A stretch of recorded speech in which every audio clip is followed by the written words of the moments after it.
Dr. Elena Martinez stood alone in the dim glow of the Johns Hopkins lab, her gloved hands trembling as she held the petri dish up to the light.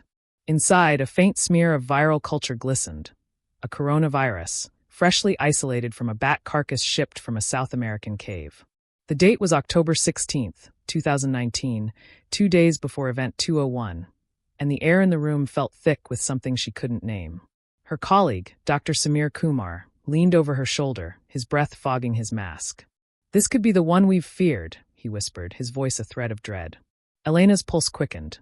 The sample's jagged genetic markers, scrawled across the monitor beside her, bore an eerie resemblance to CAPS, the fictional pathogen she'd helped design for the simulation.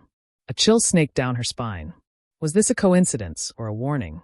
She set the dish down, peeling off her gloves with a snap that echoed in the sterile silence. Her mind drifted to 2015, to the Ebola outbreak in West Africa.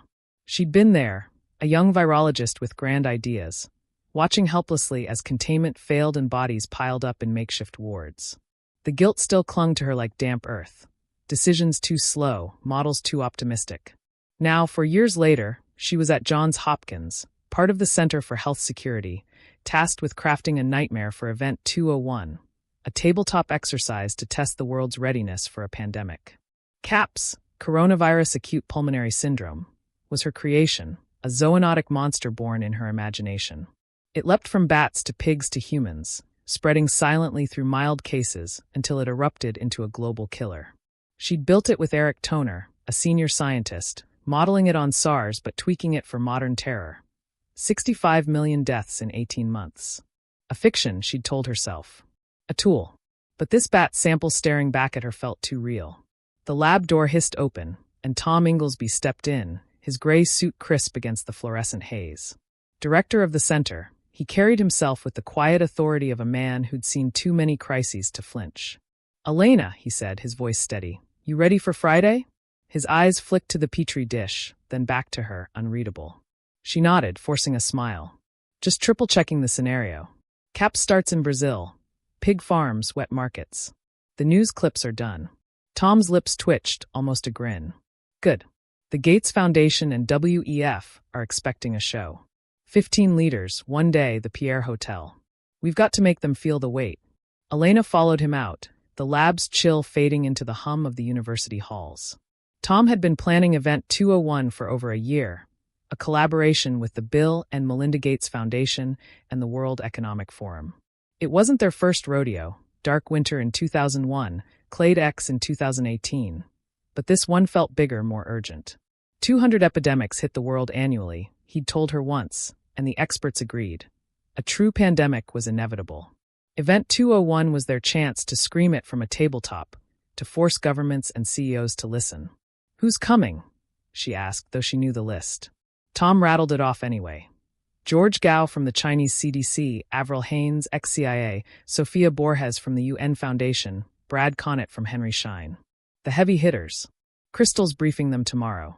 Crystal Watson, another senior scholar, had been relentless, coordinating participants and scripting dilemmas with Eric. Elena pictured the mock news reports they'd produced, grainy footage of Brazilian farmers coughing, panicked anchors warning of a mystery illness. She'd written the science, a virus-jumping species, spreading via international flights, exploiting the cracks of a connected world. But as they reached Tom's office, cluttered with maps and coffee cups, that bat sample gnawed at her. "Tom," she said, hesitating, "we got a real sample in today. Bat-derived South American. It's close to CAPS. Too close." He turned, brow furrowing. "A match.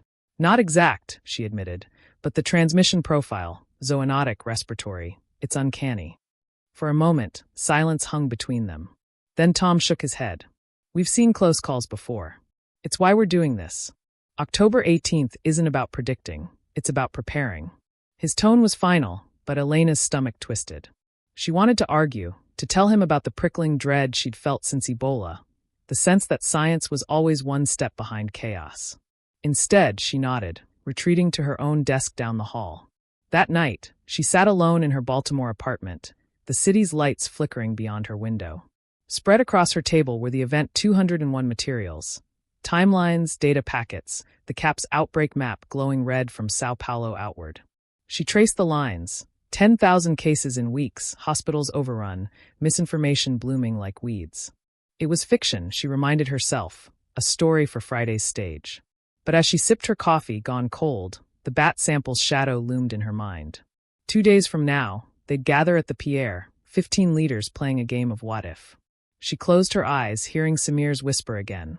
This could be the one. Downstairs, a newsstand radio crackled faintly, a late-night report about livestock deaths in Brazil. Elena didn't hear it. But as she drifted into uneasy sleep, the world outside ticked closer to October 18th, 2019, and the simulation that would soon feel less like a game. The Pierre Hotel's conference room buzzed with the low hum of anticipation on October 18th, 2019. Dr. Elena Martinez sat near the back, her notepad untouched, her eyes fixed on the sleek table where 15 global leaders adjusted their headsets. Crystal chandeliers glinted overhead, a stark contrast to the grim scenario about to unfold. Tom Inglesby stood at the head, his voice cutting through the murmur like a scalpel. Welcome to Event 201, he said, hands clasped behind him. Today we face CAPS, a novel coronavirus out of Brazil. It's zoonotic, efficient, and spreading fast. Our job is to respond, not predict. Let's begin. A screen flickered to life, and a pre-recorded news clip, produced by Johns Hopkins, filled the room. A breathless anchor reporting 10,000 cases in Sao Paulo, pig farmers coughing blood, hospitals turning away the sick. Elena's chest tightened. It was fiction, but the bat sample from 2 days ago pulsed in her memory. Sofia Borges, senior vice president of the UN Foundation, shifted in her seat across the table. Her dark hair was pulled back tight, her expression a mix of resolve and unease.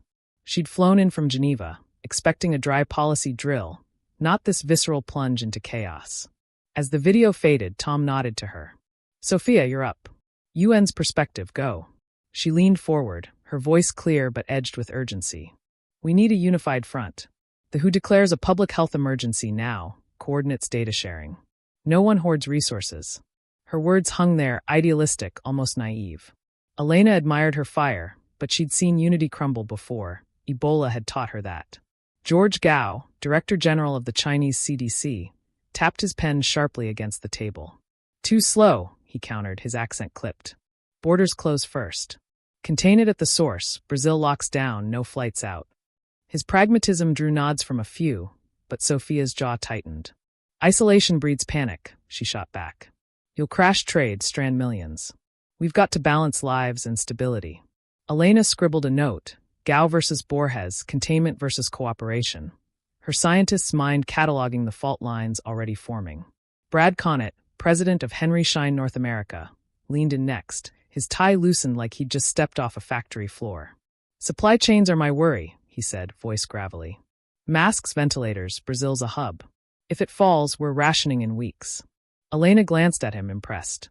He'd zeroed in on the private sector's role, the kind of detail the Gates Foundation and World Economic Forum had pushed for in planning this.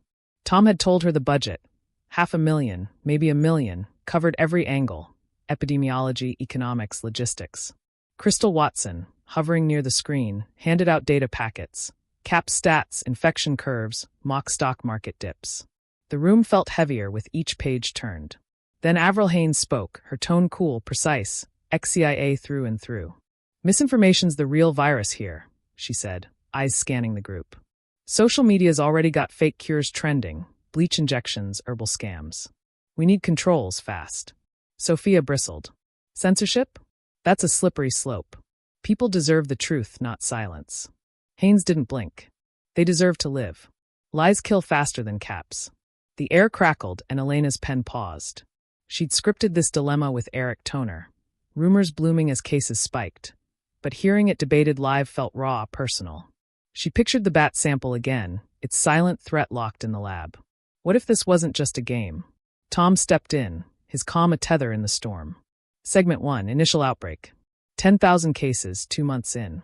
Healthcare's buckling, travel's a vector. What's our move? He gestured to the screen, where a map bloomed red from Brazil outward. Argentina, Miami, London. The room split into murmurs, factions forming.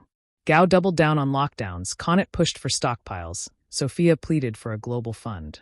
Elena watched, her role as observer itching at her. She'd helped build caps, bats to pigs to humans, mild spreaders fueling the fire. But now it felt alive, a beast taunting them. A mock news anchor's voice cut through again, scripted by Crystal's team. Riots in Sao Paulo as food shortages hit. International flights grounded amid confusion. The sound jolted Elena, her coffee cup trembling in her hand. She caught Tom's eye across the room, his nod subtle but firm. Keep going. She wanted to blurt out the bat sample, to stop this and check the real world, but his dismissal from 2 nights ago echoed. It's why we're doing this. She stayed silent, the simulation rolling on. Sophia scribbled furiously, her UN ideals clashing with the room's pragmatism. We're missing the point, she said louder now. This isn't just Brazil's problem, it's ours. If we don't act together, 65 million die. That's your projection, right, Tom? He nodded, unfazed. 18 months, unchecked. That's the model. The number landed like a stone, silencing the chatter. Elena's throat dried. She'd run those numbers with Eric, tweaking transmission rates, mortality curves. Fiction, she'd told herself. But the bat sample whispered otherwise. As segment 1 wrapped, Tom called a break. The leaders dispersed, Gao to a corner with his phone, Connett muttering about supply lines, Haynes scanning the room like a hawk. Sophia approached Elena, her smile tired. You're the virus whisperer, right? How'd you dream up caps? Elena forced a laugh. Years of nightmares. SARS, influenza, a dash of imagination. She didn't mention the lab, the real virus lurking in her mind. Sophia nodded, oblivious. Feels too real. Hope we're ready if it ever comes. Elena's smile faltered. Me too. Back at the table, Tom restarted the screen. Segment 2, global spread. Cases triple, misinformation explodes. Let's see how we hold. The room braced itself, the fiction tightening its grip. Elena gripped her pen, the bat sample's shadow creeping closer, a silent question no one else could hear. What if this isn't just a story? The Pierre Hotel's conference room felt smaller now, the air thick with the weight of segment 2. Dr. Elena Martinez sat rigid, her notepad a mess of jagged lines as the screen blared a new mock news report. CAPS cases triple globally, hospitals in chaos from London to Mumbai. The anchor's voice, crisp and pre-recorded by Crystal Watson's team, rattled off stats Elena knew by heart. 30,000 dead, millions infected, healthcare systems drowning. Tom Inglesby paced at the head, his calm fraying just enough to notice. A twitch in his jaw as he clicked to the next slide. 3 months in, he said. CAPS is everywhere. Misinformation's outpacing the virus. What do we do? The question landed like a gavel, and Elena's gaze drifted to the bat sample locked in her memory, its shadow clawing at her focus. Sophia Borges slammed her pen down, her UN composure cracking. This is spiraling, she said, voice sharp. We need a global task force, vaccine research, unified messaging. We're still bickering while people die. Her eyes darted to George Gao, who leaned back, arms crossed. Task forces take time, he replied coolly. China's model works. Quarantine zones, state media control. Cut the noise, save lives. Avril Haines nodded, her ex-CIA precision cutting in. He's right. Social media's a cesspool. Fake cures, bleach injections, conspiracy theories. We throttle it now or lose control. Sophia's face flushed. Throttle it? You'll spark riots. People need hope, not gag orders. Elena scribbled, misinformation versus trust, her mind racing. She'd built this into CAPS with Eric Toner. Mild spreaders fueling panic, rumors blooming like wildfire. The Johns Hopkins team had scripted it to test the seams of society, a nod to the Gates Foundation's push for public-private solutions. But hearing it play out live, the stakes felt too real. She glanced at Tom, his gray suit a beacon of order. Tom, she whispered, leaning close, that bat sample, I can't shake it. What if we're not just playing? His eyes met hers, steady but sharp. Elena, we've got 15 leaders here to fix a system, not chase ghosts. Focus. His dismissal stung, echoing her Ebola failures. Too cautious then, too paranoid now. Brad Connett broke the standoff, his voice gruff. Forget the chatter. Supply chains are collapsing. Brazil's down, Asia's teetering. No masks, no meds. We need industry at this table. Tom nodded, flipping to a mock economic chart. Stock markets plunging, trade routes severed. 10 trillion lost, he said. CAPS isn't just a virus, it's a wrecking ball. Sophia seized it. Then fund a coalition, pharma, logistics, governments. The Gates folks would back this, right? Elena caught the hint. The foundation's fingerprints were all over this, their money fueling the slick videos and data packets. Open Philanthropy's $450,000 grant flickered in her mind too, a quiet boost to the center's work. But money didn't stop chaos. The screen shifted, grainy footage of protests outside a Paris hospital, patients clawing at locked doors. Food shortages spark unrest, the anchor intoned. Cap's deaths climb as trust erodes. Elena's coffee went cold in her hand, the scene too close to 2015. Ebola's makeshift graves, screams in the night. She pictured the bat sample's genetic code, its eerie dance with Caps. Was she losing it, or was this a mirror?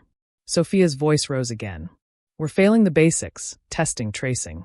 The who needs teeth, not platitudes. Gao snorted. WHO's a paper tiger. Nations act alone or not at all. Tom stepped in, his tone a lifeline. Let's pivot, misinformation strategy. Ideas? Haynes pounced. Tech firms filter content. Governments push one narrative. Speed matters. Sophia shot up, chair scraping. That's authoritarian nonsense. You'll turn fear into fury. Look at those protests. Her arm swept toward the screen, where mock rioters torched a clinic. Elena's pulse spiked. She'd seen fear turn real in Guinea. Rumors of poisoned wells, mobs burning aid tents.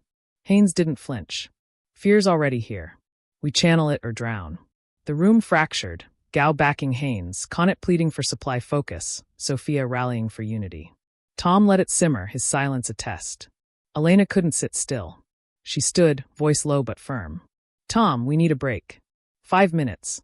He frowned but nodded, and the group scattered. Connett to a call, Gao to his notes. Elena pulled Tom aside, her whisper urgent. That sample's not a ghost. It's zoonotic, respiratory, Caps could be real. We should check. He cut her off, hand raised.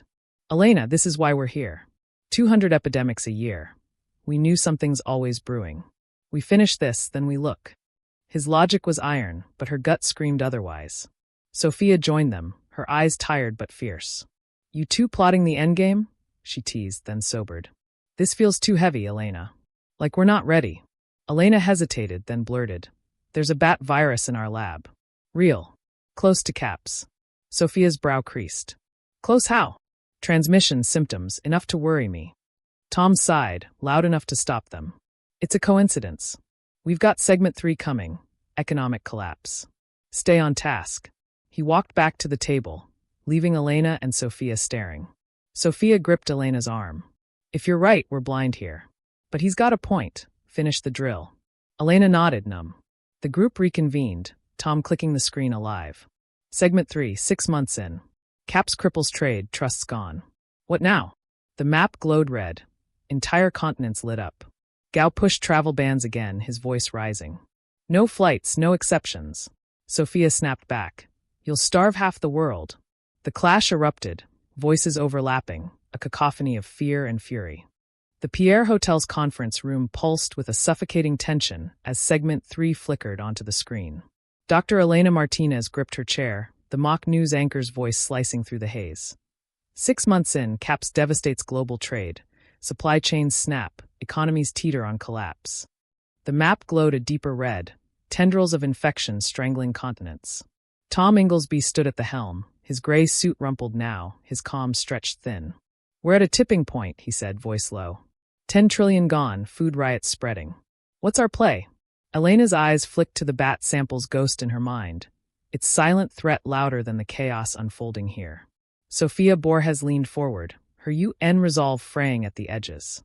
We've got to pivot to recovery, she urged, her hands slicing the air. A global fund, vaccines, aid, infrastructure. It's the only way back. Brad Connett grunted, shaking his head. Too late for that. Industry's on its knees. Pharma can't scale without raw materials. We triage now, save what's left. George Gao nodded grimly. He's right. Lockdowns tighten, borders stay shut. Survival trumps optimism. Sophia's voice rose, sharp with frustration. Survival for who? You'll condemn the poorest nations. Starvation kills faster than Caps. Elena scribbled, triad versus equity, her scientist's detachment crumbling. She'd modeled this with Eric Toner. Caps shredding trade, hospitals turning to rubble. The World Economic Forum had pushed this angle hard, their funding ensuring every economic domino fell in the scenario. But the numbers 65 million dead, half the world's GDP erased, felt less like fiction now. She glanced at Tom, his jaw tight as he clicked to a new clip. Mock protesters storming a shuttered factory in Jakarta, flames licking the sky. The sound jolted her back to Ebola. Villagers torching clinics, fear outrunning reason. Was this her past or their future? Tom shifted gears. Segment 4, 9 months in. Vaccines are in trials, but deployment's 2 years out. Cases plateau, but trust's gone. Choices. The screen flashed grim stats. 50 million dead, cities hollowed out. Avril Haines spoke first, her ex-CIA calm chilling the room. Prioritize key workers, rich nations get shots first. Stability demands it. Sophia shot to her feet, chair scraping. That's monstrous. You're writing off half the planet. Haines didn't blink. Half's already gone. Math doesn't care about fairness. The words hung there, a guillotine over the table. Elena's stomach churned. She saw Sophia's point. Ebola's inequity had haunted her, but Haines' logic gnawed too. She stood, voice trembling. We need a middle ground. Stockpile antivirals, scale diagnostics, buy time till vaccines. Conant nodded. Feasible, but supplies the bottleneck. Brazil's toast, Asia's barely hanging on. Gao cut in, then ration. Strongest survive. Sophia spun on him. That's not survival, it's eugenics. The room erupted, voices clashing like storm waves. Gao's cold pragmatism, Sophia's fiery pleas, Haines' steel resolve. Tom raised a hand, silencing them. Enough. We draft recommendations, surveillance, stockpiles, coordination. That's the goal. His tone was final, but Elena couldn't sit still. She pulled Sophia aside, her whisper urgent. That bat sample, it's real, Sophia. I can't unsee it. We should warn someone. Sophia's eyes widened, then narrowed. Real how? Close enough to caps. Close enough to scare me, Elena admitted. Transmission symptoms, it's in our lab now. Sophia gripped her arm. Then we pushed Tom. This isn't just a drill if you're right. They cornered him by the coffee urn, the room's din fading behind them. Tom, Elena said, listen. That sample's not a fluke. We've got to check it. Pause this, alert the WHO. He sighed, rubbing his temple. Elena, we've done this before, Dark Winter, Clade X. Real viruses always lurk. This is why we're here, not to chase every shadow. His voice softened, but his eyes were stone. The Gates money, WEF's pull. It's for this moment, to fix the system. Finish the exercise. Sophia stepped in, fierce. But if she's onto something, we're blind. One call could change everything. Tom stared at them, then at the table, Gao poring over data, Conant on his phone, Haines watching like a hawk. One call risks panic for nothing, he said. We've got an hour left. Wrap it, then we'll look. Elena's throat burned. She saw Ebola's graves, the bat samples glow. Too late then, too late now? You're gambling, she snapped, louder than she meant. Heads turned. Tom's gaze hardened. We all are. Sit down. She didn't. Elena stormed out, the hall's plush carpet muffling her steps. Her breath came fast, guilt and fear colliding. Ebola's ghost screaming she'd failed again. She leaned against a wall, the simulation's weight crushing her. Inside, Sophia took her seat, voice steady but strained. Let's finish it. Surveillance networks, public-private deals. But we're not done talking. Tom nodded, clicking the screen off. Agreed.